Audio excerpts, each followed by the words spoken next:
ओम सजात्म स्वरूप परम गुरु शुद्ध चैतन्य स्वामी ने नमः। उपदेश शुद्ध सार जी में आचार्य तारण स्वामी सद्गुरु की महिमा बता रहे हैं और इस सद्गुरु की महिमा के साथ ही सतदेव की महिमा को हमने पहले देखने का प्रयास किया। इसलिए वास्तविक अंतरात्मा का जागरण होने पर क्या होता है, तो कहते हैं कि जब भव्य जीवों के भीतर आत्मज्ञान का अंकुर अर्थात सम्यक दर्शन सहित सम्यक ज्ञान का प्रकाश भीतर में दिखाई देता है, अनुभूति में आता है, ऐसे जब अंतरात्मा का जागरण दिखाई देता है, उसी क्षण तुरंत अज्ञान मिथ्यात्व रूपी अंकुर, मिथ्या दर्शन मिथ्या ज्ञान वाला यह जो अनादि का कुसंस्कार पड़ा था, वो जड़ मूल से विलय को प्राप्त होता है अर्थात नष्ट हो जाता है। मिथ्यात्व भाव फिर दिखाई नहीं देता तथा कुगुरुओं तथा अगुरुओं का उपदेश और सांसारिक मत कुल संप्रदायों वाले व्यवहारिक आग्रह मान्यताएं भी जड़ मूल से मिट जाती है। क्योंकि जब जाना कि मन वचन काया की क्रिया से धर्म नहीं है, यहाँ मान्यता की बात कर रहे हैं कि ऐसी मान्यता की जिस मान्यता अर्थात मन वचन काया के आधार पर बाहर की व्यवहार से क्रिया से धर्म होगा, सिर्फ बाहर की शुद्धि से धर्म होगा, शुद्ध से शुद्ध क्रिया करेंगे, बाहर से पालन करेंगे तो धर्म होगा, ऐसी जो मत कुल संप्रदायों के व्यवहारिक आग्रह के आधार पर जो धर्म बुद्धि थी, वह धर्म बुद्धि छूटकर एकमात्र स्वरूप और स्वभाव की रमणता, यही वास्तविक सम्यक दर्शन सम्यक चारित्र और उसमें अनंत काल के लिए लीनता का पुरुषार्थ, ऐसे सम्यक चारित्र की ओर वह जीव बढ़ता है।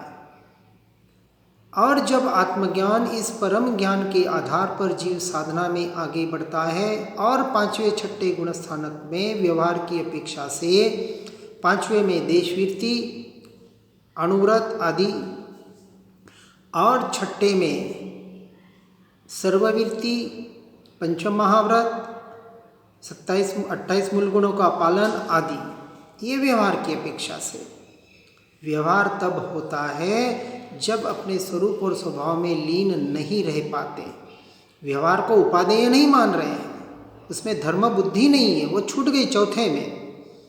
इसलिए जब परमात्मा स्वरूप प्रत्यक्ष अनुभूति में आता है, अंश चौथे गुणस्थानक में और वही अंशी 13वें गुणस्थानक में, ऐसे अंशिक अनुभूति के आधार पर मूल में रहे हुए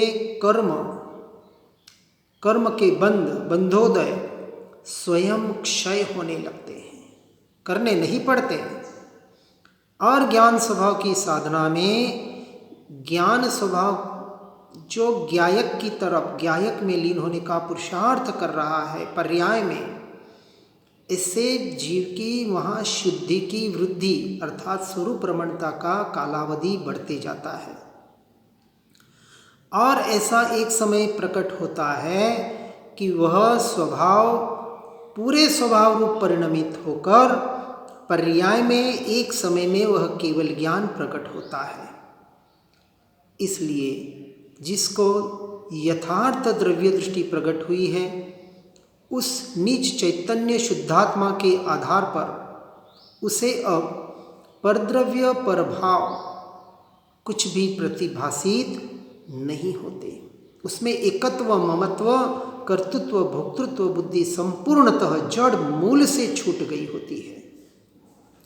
ऐसे यह भेद ज्ञान भेद विज्ञान की परिणति, इसका रिजल्ट ऐसी दृढ़ हो जाती है कि स्वप्न में भी आत्मा और शरीर शरीरादि परद्रव्य परभाव संपूर्णतः भिन्न भासते हैं। इस तरह से उसको भूमिकानुसार बाह्यवर्तन होता है, परंतु चाहे जिस संयोगों में रहे, अशुभ या शुभ, अपनी अवस्था के अनुसार गुणस्थानक के अनुसार वो उन अवस्था में रहना नहीं चाहता है। किसी मजबूरी की वजह से रहना पड़े तो भले पड़े, परंतु वहाँ से भी कब छूटूं और जैसे ही मौका मिलता है, चांस मिलता है, वहाँ से निकल पड़ता है, निवृत्ति ले लेता है। हम तो अभी 60 साल के हो गए तो भी निवृत्ति नहीं लेना चाहते, अभी तक सांसारिक प्रवृत्तियों में पड़े हुए हैं। विचार करना, आत्मा की बातें मात्र सुनने पढ़ने के लिए नहीं है। यह मोक्ष मार्ग पढ़ने सुनने मात्र जितना नहीं है, आप कितना पढ़ रहे कितना सुन रहे वह महत्व का है। कब? जब वो आपके आचरण में आ जाए, उसके अनुसार आप अपने भूमिका को बदलने का प्रयास करें। संसार रूपी भूमिका से हटकर इन तुच्छ संसारों के कर्तव्यों से, जिसे कर्तव्य हमने माना है नहीं है। कर्तव्य तो एक ही है, एक ही आवश्यक है, बाकी तो सारा व्यवहार मात्र है। जिसे वास्तविक सच्चे मोक्ष की रुचि है, मुक्ति का जो परमार्थ सच्चा अभिलाषी है, जिसे वास्तविक भव भ्रमण का दुख लगा है, इसलिए शम संवेग निर्वेद अनुकंपा और आस्था, ये जो समकिति के 5 लक्षण बताए, ऐसे लक्षण वाला ही जीव अपने भूमिका के अनुसार वहाँ न ठहरते हुए निरंतर आगे और आगे बढ़ने का ही प्रयास और पुरुषार्थ करता है। इस पर गहराई से विचार चिंतन करें। इसलिए कहा, निशंकता से निर्भयता और निर्भयता से निसंगता, तीनों का समन्वय यह सम्यक दर्शन है। मात्र निशंकता नहीं, चलो आत्मा है, ज्ञान है, ज्ञान ज्ञान ज्ञान ज्ञान दिवस भर हो रहा है, ठीक है, परंतु ज्ञान स्वभाव के आधार पर यदि मैं आत्मा ही हूँ ऐसा निर्णय हुआ है तो निर्भयता कितनी आई।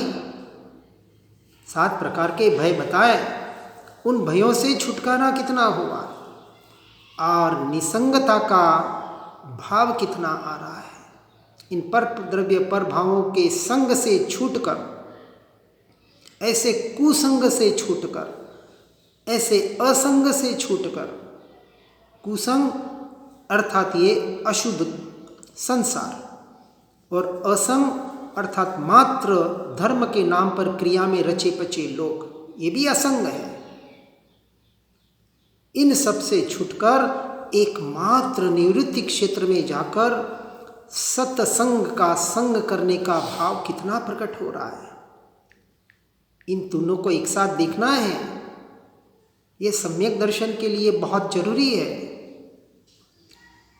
इसलिए जैसे अदेव कुदेव सुदेव, कुगुरु अगुरु सुगुरु कहा, वैसे ही ये कुसंग असंग और सत्संग तीनों को बराबर समझना और उसके अनुरूप अपने जीवन को परिणमित करना। खाली समझने के लिए नहीं समझना है, बहुत समझ लेते हैं पर उसका परिणमन, उसका परिणाम जो जीवन में आना चाहिए, जो परिवर्तन होना चाहिए, वो हो नहीं पाता है। सिर्फ अच्छा लग रहा है अभी ऊपर ऊपर, ये सारा बुद्धि का ही विलास है, अभी रुचि नहीं है उस जीव को। इसलिए इन सारे विचारों पर विचार करके, इन तत्वों का विचार करके ज्ञानी एकमात्र स्वानुभूति के समय या उपयोग बाहर आए तब भी दृष्टि सदा अंतस्थल पर ही लगाने का प्रयास और पुरुषार्थ करता है, घर पे रहकर नहीं। एक कमरे में बैठकर नहीं, कोई मजबूरी हो तो बात अलग, लेकिन मजबूरी भी यथा शारीरिक या किसी प्रकार की हो तो, बाकी तो सारी मजबूरियां बहानेबाजी है और कुछ नहीं है। ऐसा जीव अपनी गहरी अंतक गुफा में निवृत्ति क्षेत्र में जाकर भेद ज्ञान भेद विज्ञान के आधार पर बाहर के सारे क्रियाओं से हटकर कुछ न करने में आकर एकमात्र स्वरूप स्थिरता का ही प्रयास और पुरुषार्थ करता है। और जब स्वरूप और स्वभाव में नहीं रह पाता है तो स्वाध्याय और सत्संग के आधार पर, ध्यान क्षेत्र के आधार पर, व्यवहार धर्म ध्यान के आधार पर अपने भीतर जाने का प्रयास और पुरुषार्थ करता है। यही एकमात्र साधना है, इसके अलावा कोई साधना नहीं है। बाकी सारा इसका विस्तार है। विस्तार में कितने भी चले जाएंगे कुछ हाथ नहीं लगने वाला। जब सब कुछ जानकर एक आत्मा को ही जानना है तो क्यों न सिर्फ आत्मा को विशेष रूप से जानने का प्रयास करें। हमारे पास कितना समय बचा है, भले 100 साल की भी उम्र मान ले, बाकी तो एक पल का भरोसा नहीं है। कहते हैं, सुनते हैं, पढ़ते हैं, लेकिन स्वीकार कहाँ किया है। अभी तो अपने को अजर अमर मान रहे, देखेंगे देखेंगे। जो देखेंगे देखेंगे काल लब्धि पर बैठे हैं वो कभी देख नहीं पाएंगे। वो भटकने वाले जीवों की ये सारी मान्यताएं। इसलिए शुद्ध और अशुद्ध पर्याय को भी यथार्थ रूप से जानना, और साधक, सच्चा साधक सबको जानता है और जानकर बैठ नहीं जाता। हमें पता है, पता तो सबको है, सालों से सुन रहे आत्मा परमात्मा की बातें, भेद ज्ञान की बातें, ज्ञान स्वभाव की बातें। सुनकर किया क्या? घर में रहकर ज्ञान ज्ञान ज्ञान करके नहीं काम होगा। शुभाशुभ भाव, कर्मोदय, मन आदि सबको जानकर, उनसे लक्ष्य को हटाकर एकमात्र अपने स्वरूप और स्वभाव का लक्ष्य, जिस स्थान में अब उसे द्रव्य क्षेत्र काल भाव के अनुसार अपना चिंतन करना है। यहां जरूरी है अब द्रव्य क्षेत्र काल भाव। और श्रीमद जी ने कहा है कि संसार काजल की कोठड़ी है। हम कोठड़ी में बैठकर शुद्ध रहना चाहते हैं। वहां तो कहा, इस संसार में पांव रखते पाप है, संसार की तरफ देखना जहर है। कहाँ विचार होता है।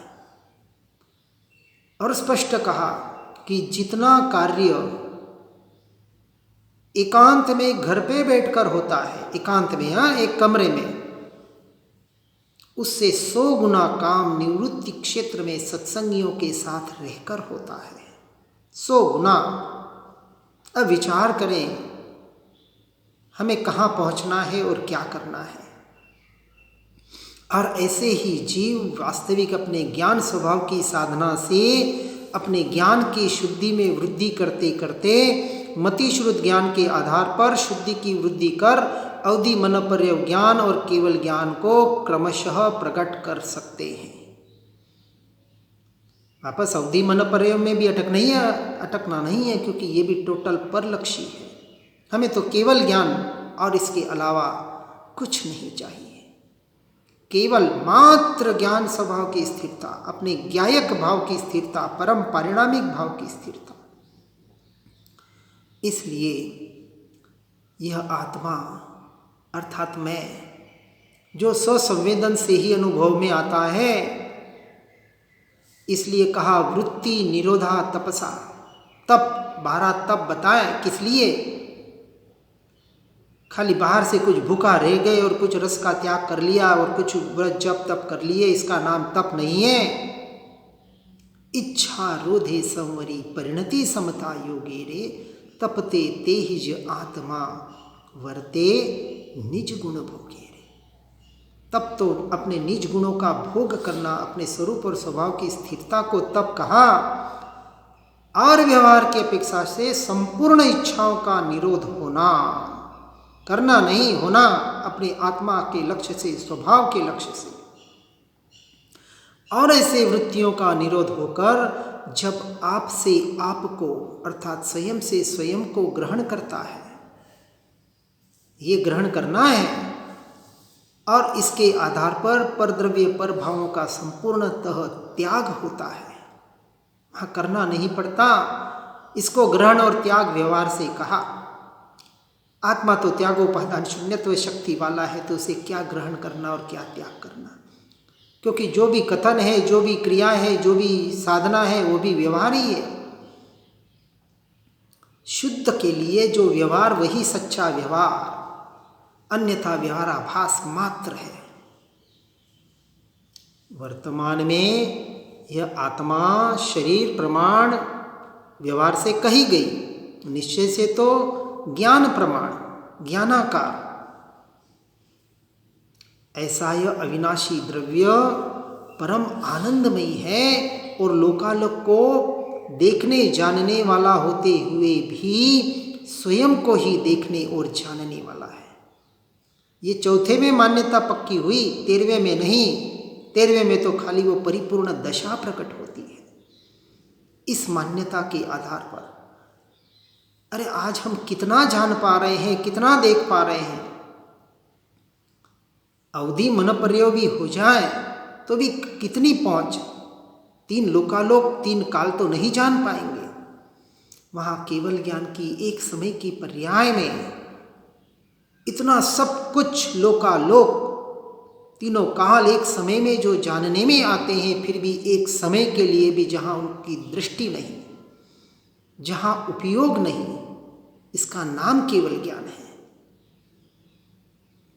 3 लोक जानने में आने का नाम केवल ज्ञान नहीं है, लोकालोक जानने का नाम नहीं है। ज्ञान स्वभाव में स्थिर होना, केवल मात्र ज्ञान ज्ञान ज्ञान ज्ञान, एक समय के लिए भी जो अपने ज्ञायक भाव से बाहर नहीं आते, इसका नाम केवल ज्ञान है। और इसी का अभ्यास आज से हमें करना है, आज से नहीं, अभी से। और इसके लिए संसार के सारे प्रवृत्तियों को, वृत्तियों को तिलांजलि देनी पड़ेगी, छूटना ही पड़ेगा, उपाय नहीं है। सम्यक दर्शन हो गया, हुआ कि नहीं हुआ, घर पे बैठ के चिंतन करने से काम नहीं होगा। बहुत करना बाकी है अभी हमें, लेकिन बहुत भी कुछ में समा जाता है। ये बहुत कुछ एक समय में हो सकता है यदि योग्यता हो, परिपक्वता हो तो। इसलिए जिन्हें ज्ञानानुभूति पूर्वक ममल स्वभाव की रुचि पैदा हो जाती है, सच्ची रुचि, तहे दिल से जिसे हम कहते हैं कि अब मुझे आत्मा के सिवा कुछ नहीं चाहिए, क्योंकि इसके सिवा मेरा कुछ है ही नहीं है, मुझे मिल ही नहीं सकता। जो मेरा स्वरूप नहीं, मेरा स्वभाव नहीं, मैं नहीं, मेरे में नहीं, उसका अधिकार, उसको मैं मेरा मानना ही तो सबसे बड़ी अज्ञान दशा है। ऐसी तीव्र रुचि पैदा हो जाने पर, ऐसे निर्मल परिणाम होने से समय समय असंख्यात गुणी कर्मों की निर्जरा होने लगती है।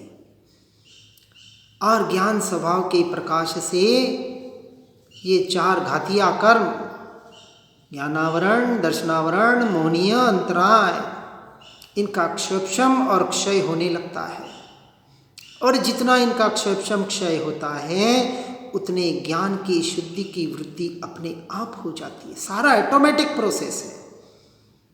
करना एकमात्र पुरुषार्थ, एकमात्र अपने ज्ञान स्वभाव में, अपने ज्ञायक भाव में लीन होने का पुरुषार्थ, और कुछ भी नहीं करना है। और वही आत्मा एक दिन गुरु, परम गुरु बन जाता है। जो स्वयं से स्वयं का गुरु बनता है, वही परम गुरु बनने का अर्थात परमात्मा बनने का अधिकारी है। जब तक ये देवगुरु शास्त्र, उनकी भी महिमा अपनी आत्मा से ज़्यादा आ रही है, इसलिए सर्वोत्कृष्ट महिमा व्यवहार से देवगुरु शास्त्र की और निश्चय से एकमात्र अपने आत्मा की। ऐसा जो आत्मा जो स्वयं गुरु है और परम गुरु बन सकता है, जिसे किसी की अपेक्षा नहीं, आशा नहीं, इच्छा नहीं, ऐसे परम गुरु का स्वरूप जो मैं स्वयं हूँ, जो परमात्मा का स्वरूप है, ऐसे स्वरूप को समझकर जीव धर्म क्षेत्र में आगे बढ़ता है। तब सच्चा धर्म होता है जीवन में। वस्तु स्वभावो धम्मो, जब कहा कि वस्तु का स्वभाव, मेरा स्वभाव ही मेरे लिए मेरा धर्म है, तो क्यों ना मैं सिर्फ सच्चे धर्म की आराधना करूं, अपने स्वभाव की आराधना करूं। इसलिए अब धर्म का सच्चा स्वरूप क्या है, इसको गाथा 25 में बताते हैं। शुद्ध भाव को धारण करना यही धर्म है। वस्तु स्वभाव को धर्म कहते हैं, जो 3 लोक में त्रिकाल शुद्ध प्रदेशी है। चेतना लक्षणों धर्मो, यह चैतन्य स्वरूप ही धर्म है, जो अनंत गुण स्वभावी आत्मा का स्वरूप है। और इस धर्म की महिमा यह है कि त्रिविध योग से, अर्थात मन वचन काय से अपने उपयोग को हटा लेने से जो संपूर्ण कर्ममल क्षय हो जाना, इस क्रिया का नाम धर्म है। इसलिए सच्चा शुद्धोपयोग ही धर्म है। पुण्य पाप रूप क्रिया अथवा उसके निमित्त से होने वाले शुभाशुभ भाव अंश मात्र भी धर्म नहीं है। धर्म के लिए शुद्ध भाव, शुद्ध क्रिया जो आत्मा के ही लक्ष्य से हो, साधन हो सकती है। अभी हमारे पुरुषार्थ की कमजोरी की वजह से ऐसा या तो क्षेपशंस कहें या ऐसे भी शरीर की प्रतिकूलता कहें, जिस भी आधार पर हम अपने स्वरूप और स्वभाव में स्थिर नहीं हो पा रहे हैं, परंतु मान्यता को तो पक्का कर ही सकते हैं। श्रद्धान को पक्का करना है। इसलिए दर्शन मोह के आधार पर पहले काम करना है, चारित्र मोह के आधार पर नहीं। हम चारित्र को तो महिमा कर रहे हैं, चारित्र की व्रत, प्रतिमा, अणुव्रत, महाव्रत, बाहर की पालनाएं शुद्ध से शुद्ध करने का तो कितना प्रयास करते हैं, पर ये ध्यान रखें अपने शुद्ध आत्मा के लिए शुद्ध स्वरूप में लीन होने का कितना प्रयास और पुरुषार्थ करते हैं। ये मोक्ष का मार्ग है, बाहर का नहीं। बाहर के साधनों में अटक जाएंगे तो हो सकता है भटकना हो जाएगा। इसलिए नयाति क्रांत और पक्षाति क्रांत की बात आचार्य कुंद कुंद देव कहते हैं। पूरा समय सार बताने के बाद समय सार का सार 6 द्रव्य 7 तत्वों को यथार्थ रूप से समझकर उनका यथार्थ रूप से श्रद्धान करना, अर्थात अपने जीव तत्व का श्रद्धान करना, इसका नाम तत्वार्थ श्रद्धान है। और ये सम्यक दर्शन का कारण है। 7 या 9 तत्व का श्रद्धा नहीं कहा, वो व्यवहार है, होता है। नए निक्षेप प्रमाणों के आधार पर, सप्तभंगी के आधार पर समझना है।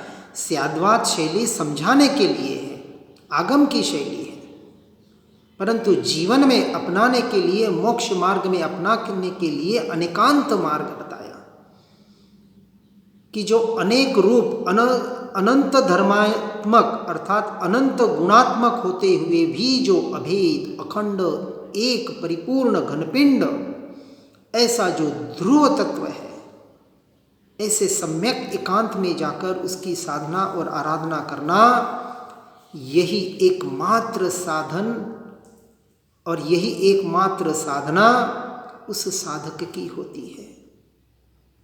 इसलिए यथार्थ बात को सुनकर समझकर अपने जीवन को अपनी अवस्था के अनुसार परिणमित करके जल्द से जल्द मोक्ष मार्ग में आगे बढ़ने का प्रयास और पुरुषार्थ करें। इसी भावना के साथ ओम नमः सिद्धम। जिन वाणी के ज्ञान से हो सम्यक श्रद्धा, हो चारित्र महान और पाऊं पद निर्वाण। जहाँ वाणी के ज्ञान से सूझे लोकालो, सो वाणी मस्तक नमो सदा देत हूँ।